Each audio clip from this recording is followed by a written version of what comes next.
So, welcome everyone. Thanks for being here. This is our second doctoral meeting on aerospace, on the PhD program on aerospace science and technology. Today we're going to be discussing about propulsion and the space environment. We have 7 presentations of 7 PhD students, namely Alberto Marin, Alberto Modesti, Enrique Bello, Jesus Perales, Marco Ricardo Inchingolo, sorry for the pronunciation, Pedro José Jiménez, and Tatiana Perrotin. They are doing different PhD theses on um, electric propulsion, both numerical and experimental, and they're going to be telling us what they have done so far in the first, second year of their PhD thesis. The goal of these doctoral meetings is to gather together, to get to know what the PhD students are doing, for you PhD students to share your progress with your supervisors, a qualified audience in the department, faculty people, but also your peers, other PhD students, so that you can also get to know what others are doing, have discussions and foster collaborations and exchange of ideas, which is a very important part of our research. So now, having said that, I would like to thank you all for being here. So I'm gonna present my thesis, which is about the development of a low-power Hall thruster that was presented before, and this involves both simulations and tests. So my directors are Pablo and Eduardo, and I'm gonna go through the motivation of this thesis, then the goals of the research, how we're gonna try to achieve the goals, the first results that we obtained, and what remains to do. So as it was said before in the previous presentations, Hall thrusters are already quite mature technology in electric propulsion, but this is true at high power, but at low power there are very few of them that are available. And when we try to decrease them to low power, they also have to be smaller in size, and some issues arise. For instance, we don't know the sizing laws. They're quite empirical, and they are still to be improved. We increase the power losses because we have more surface with respect to the volume that the plasma can exchange power with. We also have pulse erosion, which is true both at high power and low power. We have issues of thermal management in small devices. And we also need a stronger magnetic field to keep the electrons confined. So we need space to place magnets or electromagnets to generate this strong magnetic field. And then there is the difficulty, of course, of manufacturing smaller components of the thruster, specifically in the inner pole, where there is very little room available. And we have cathode issues since this component, the cathode or the electron gun, is a very sensitive one that is subject to a lot of failures, and that is hard to operate as efficiently when we go to low current. Under 300 watts, the total efficiency of Hall thrusters that exist, except very few exceptions, is below 40%. So there is room for improvement. And so an option that was proposed by the Princeton Laboratory 20 years ago is the cylindrical Hall thruster. It's the same as you can see on the images on the right. The principle of operation is similar to the traditional one, except that we remove the central pole, which affects significantly the magnetic topology and also the operation. So it is expected to maintain a good thrust efficiency. It allows to increase this volume to surface ratio, so to lower the plasma losses, the power losses to the wall from the plasma. It reduces the erosion, at least for the inner pole, because it's not there anymore, and the heating of this pole as well. And we have fewer small parts to manufacture.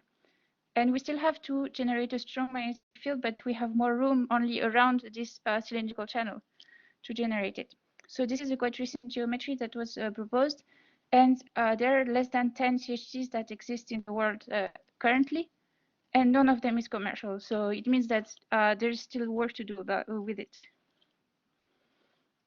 So the objectives of my thesis specifically are, first of all, to understand the operation of the cylindrical Hall thruster and to target the specific differences between this one and the traditional annular Hall thruster. Since it's a similar operating principle with the azimuthal drift, closed drift, but the magnetic field is very different, and this has effects on the discharge. So we want to see where are located the ionization and the acceleration regions. And we want to understand how the electrons are confined in this thruster and what mechanisms are responsible for cross-field transport. Then a second aspect is that once we understand how this thruster works, we want to understand how to design it optimally. So this regards how to set the magnetic field topology to the best. What are the optimal channel dimensions to pick for a given power? What materials to select to have, for instance, good thermal behavior of the thruster? Where to place the anode? Where to place the gas injection?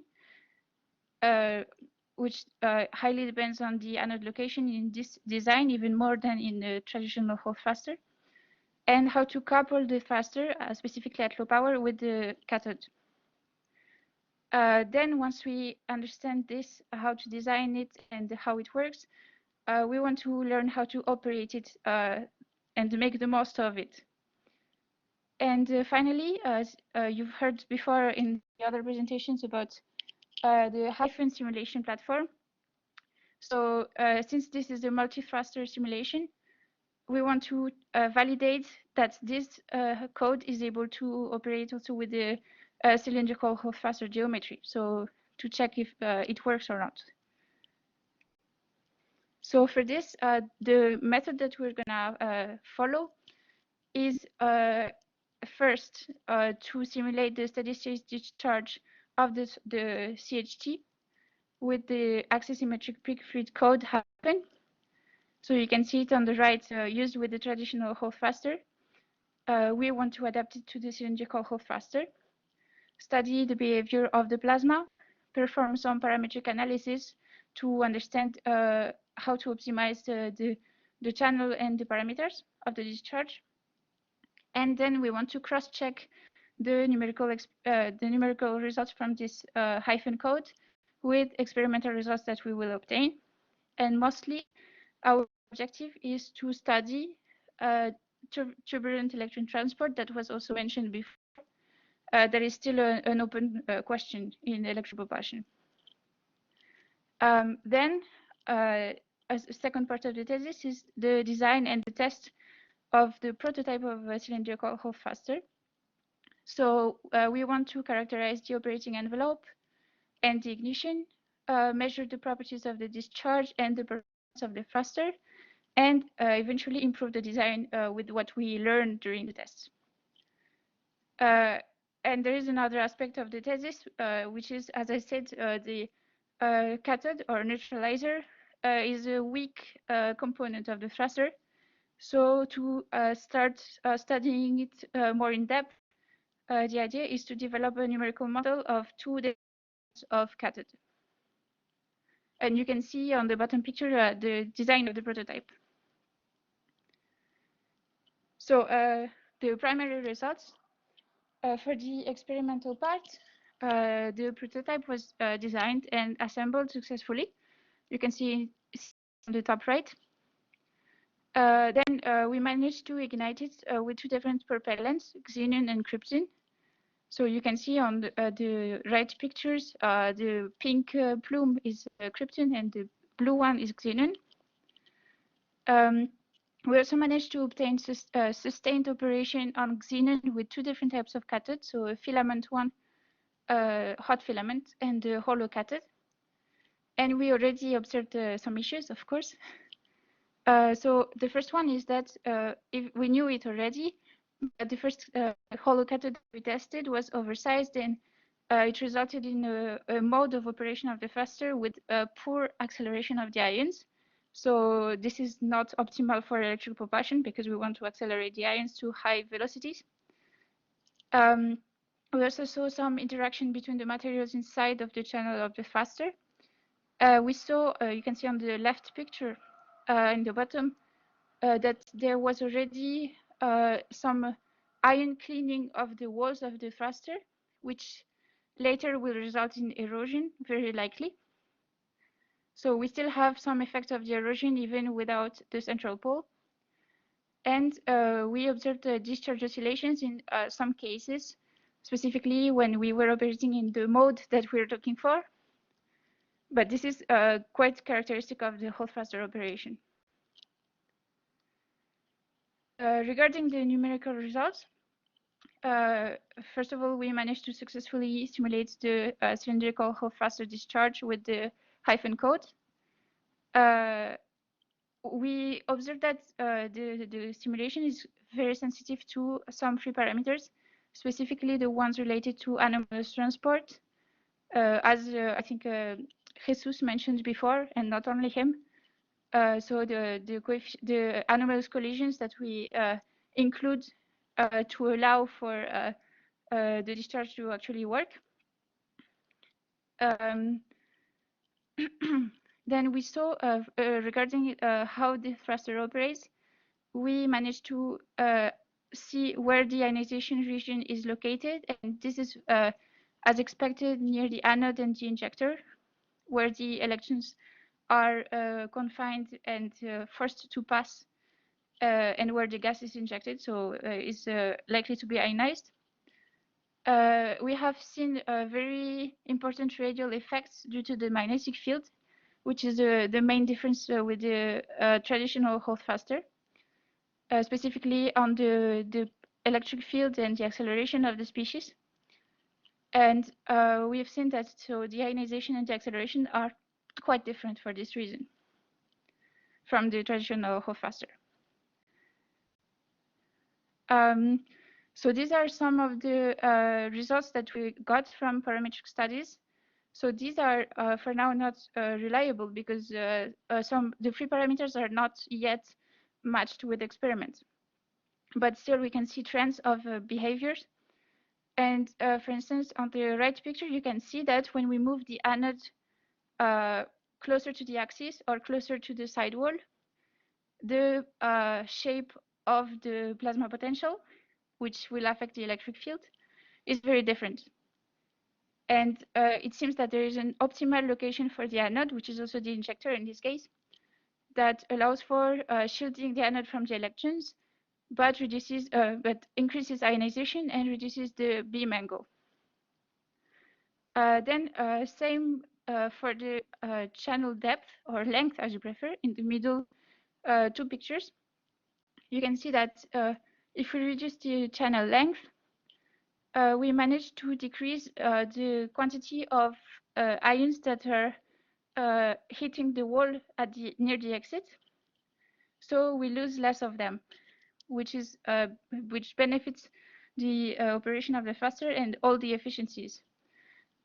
And then the cathode position, there seems to be also an effect, although it is smaller than the anode and channel anode location and channel depth.